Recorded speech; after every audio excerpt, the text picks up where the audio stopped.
I'm a bird, mother. I'm a bird. It's so over for Starfield and Bethesda. Man, I'm dead. As of recording, Starfield currently has a review score of around 56%, and its DLC, Shattered Space, is all the way down Wow. at 30%. And What I heard from people who actually do play Starfield, it's good if you have like 100 mods running at the same time. Then it's an acceptable game. The real people who should be getting paid for Starfield being bought are the modders. we've got absolutely hilarious cope here from Bethesda. First, I'll show you what they say, and then I'll explain why this is such hilariously pathetic cope. Games Radar says, Starfield's first expansion launched to mixed reviews. Well, that's currently putting it very generously, but continuing. One of the most common complaints about the DLC, however, was its lack of content in the form of new features, and that's why adding the first ever drivable land vehicle in a Bethesda RPG beforehand felt like it might have been a wrong move. As Microsoft gaming lead Phil Spencer reveals in an interview with GameFile, Howard was worried, that being Todd Howard of course, was worried that the rover's earlier debut as part of a free update was a bad decision on his part. So just to be sure that we're all on the same page here, It's not the first time when he actually does things like that. they're attempting to make the argument that releasing the Rev 8 rover, this buggy thing that you can drive around, before the DLC might have actually hurt the public opinion How? of the DLC. What? How would that hurt the public opinion? It was a free DLC. So weird. In other words, they're suggesting that the rover, the Rev 8, whatever it's called, could have actually carried the DLC if they would have waited to release the Rev 8 along with the DLC instead of like a month What? earlier. This is Wait, no, is he actually losing his mind? What's happening with him? What just happened? What? That doesn't make any correlation to it at all. If anything, this free update would have boosted his numbers. This is just like next level of lunacy. a terrible take for a lot of reasons, but first let's go finish the quote before I continue explaining why. Todd and I were talking about Shattered Space, states Spencer. Starfield is a game I put a ton of hours into and really love, but they've had this thing where they've added features throughout the year and then they had an expansion. Are these people that out of touch? They're talking about like adding a functional map, which the game did not even release into, which it should have had on release, but adding things like a functional map and a few other minor updates here and there, maybe some performance increases for Xbox, stuff like that. Dude's acting like that was such great generosity from Bethesda. And maybe Bethesda should have waited to release that stuff along with the Shattered Space DLC with the expansion. Like that would have fixed everything. Instead of, actually addressing the issues that people really have with the game. He then delves into fan feedback on Bethesda's approach to Starfield's new content, as well as how it left Howard questioning himself. I think some of the feedback on the expansion is, we wanted more features. And he's like, well, should we have waited to put buggies out? What? You're removing a feature to drop the feature later on. Or I'm trying to understand, what does he mean?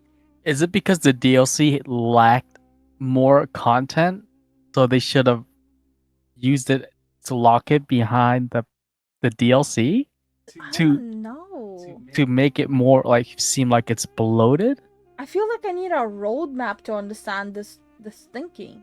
These people can't be serious. The Bethesda head figured keeping the vehicle for the DLC could have helped flesh it out more.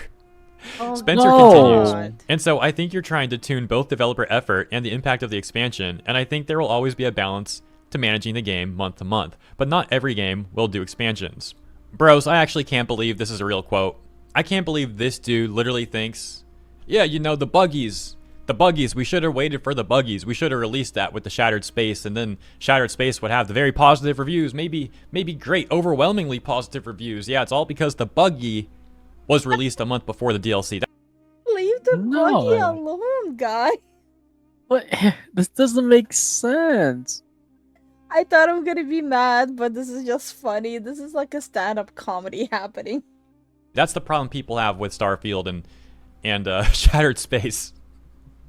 We were too generous releasing that buggy too soon. Now let's also take a look at some data proving how terrible their take is. Player numbers here, SteamDB chart for Starfield. So, in the weeks before the buggy was released, Starfield had around 10k players on a good day. When the buggy came out, spiked to around 15.9k before falling back down a bit.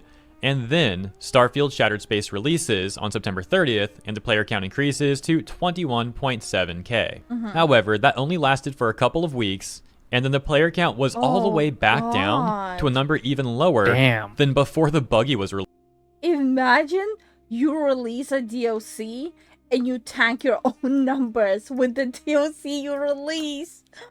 No. Yeah. What they should be doing when they release the DLC, right? They should have planned for free content right after DLC. Like every 2 weeks, pump out new stuff so their numbers will steadily go up. At least that's the smart thing to do. Or, But we're talking about Bethesda here. or they could have just made, I don't know, in-game events.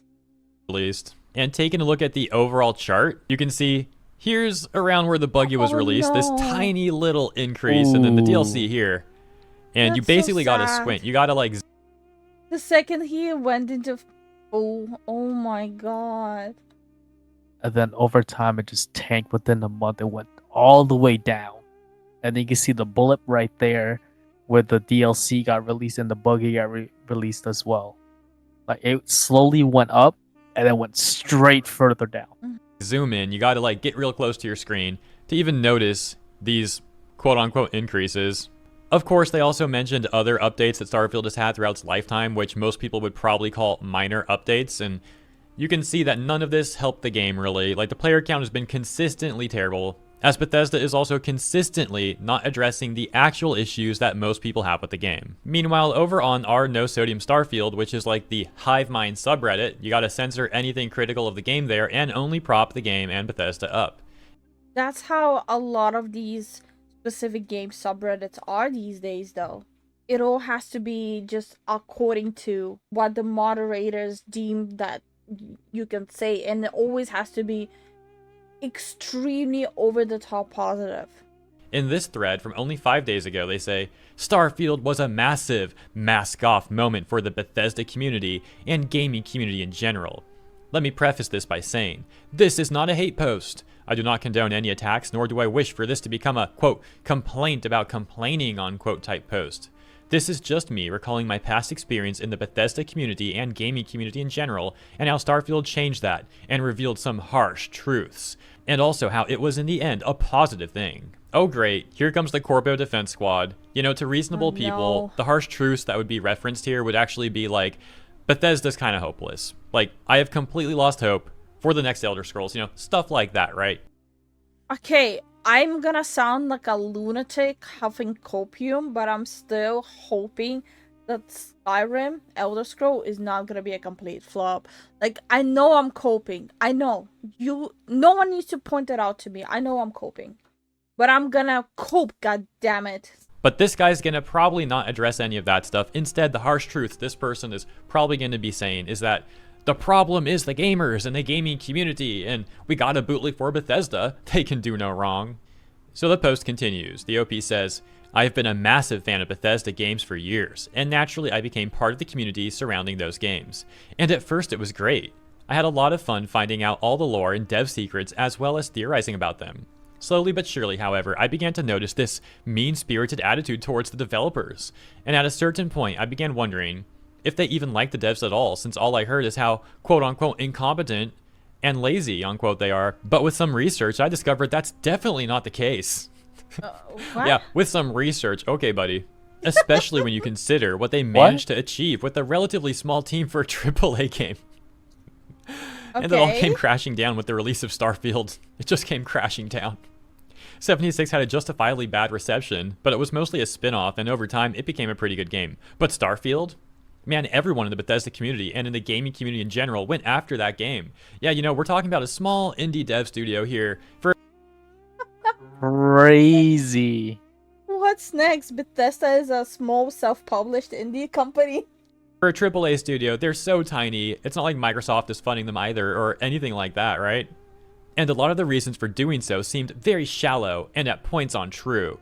It was what I consider to be a mask-off moment for the whole community, as it revealed just how much they followed the grift, which seems to be disliking everything Bethesda does for some very stupid reasons. And Okay, hold on. I'm a Bethesda shill. I'm not proud of it. I'm very disgusted by it. But I'm gonna be the first one to say Bethesda games run like shit. It was everywhere. Outside of the sub, which... outside of the sub, which is great, by the way. Yeah, the Hive Mind sub that censors anything critical. That's a great place. I don't know if there's any other safe space to talk positively to this day. By the way, where's this guy's like research he was going to present about Bethesda not being lazy and incompetent? He said he had like some research into that, right? And then it just like never went anywhere. Everyone went for the kill with this. And when you said you liked the game, you were viewed as a moron or a liar. It made me realize just how far the gaming community strayed from enjoying the games and replaced it with complaining. There are some legitimate criticisms that could be levied at the games, but they all get drowned out with all this clickbait junk. Not to mention all the pretentious gaming critics that don't have any clue about what goes into game development and then act like experts, like a certain critic that said the game used no design documents, which is utterly ridiculous. The worst part was that creators I used to enjoy watching turned to the grift as well and became much more unfairly negative. Like, for example...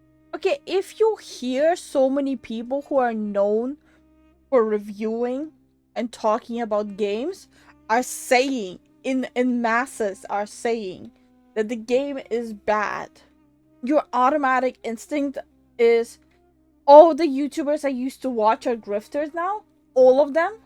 I feel like you kind of just outed yourself as someone who just shifted views. Exactly. Mr. Matty Plays, who I used to enjoy watching, but now became just another clickbaity channel that complains a lot. But thankfully, this was not a bad experience in the long run for me, as it made me realize just how negatively these communities affected me. I eventually quit them and formed my own thoughts and opinions on our no sodium Starfield, which is why today I can write a post like this and show another positive thing Starfield has done to me by helping expose these communities for what they are. But no one's telling you to not have your own opinion, but you are having a quite literal public meltdown on Reddit. I hate this. I hate when people are like, oh, let people have their own opinion. Also, you should not have your own opinion. And they certainly are not fans. So thanks for reading. I hope you liked it. And remember, if a community starts becoming toxic, don't be afraid to leave it. There will always be much healthier alternatives. You know, I gotta say, it seems like Bethesda, Todd Howard, and this dude, they're all perfect for each other, man. All delusional. And when he says that people criticizing these companies don't enjoy games, I don't know if he's specifically referring to Bethesda, because that's the theme of the post was like Bethesda. But at the same time, his phrasing made it sound kind of like games overall, in which case, hypothetically, if that is what he meant, let me address that really quick. I've seen other people on various subreddits also make similar takes. For example, when they were defending Veilguard, like, oh, these gamers, they don't even like games anymore. They just hate. And the fact of the matter is, while we criticize corporations and games, that doesn't mean we're not enjoying games. We enjoy plenty of games. Guess what? You can do multiple things in a day. You can enjoy a game and then criticize a game and do whatever else in a day. Yeah. For some reason, a lot of these people are completely... Pretty much. It goes down the line of goon and hate, goon and hate, goon and hate. It's fine. You can disagree with people. But when you go straight down the alleyway of being like, oh, you shouldn't be disagreeing with someone because it's gonna hurt their feeling. Okay, so why does one person get to have an opinion and the other one doesn't? Any nuance. But yeah, I just found this stuff to be very amusing, and I hope you guys did too. If you enjoyed this video, you enjoyed my coverage, please consider liking and or subscribing. Good video. But yeah, Bethesda, I'm sorry. Big fan. Many years. You're cooked. Your games are trash. Will I stop playing them? No. But Starfield is for the bins.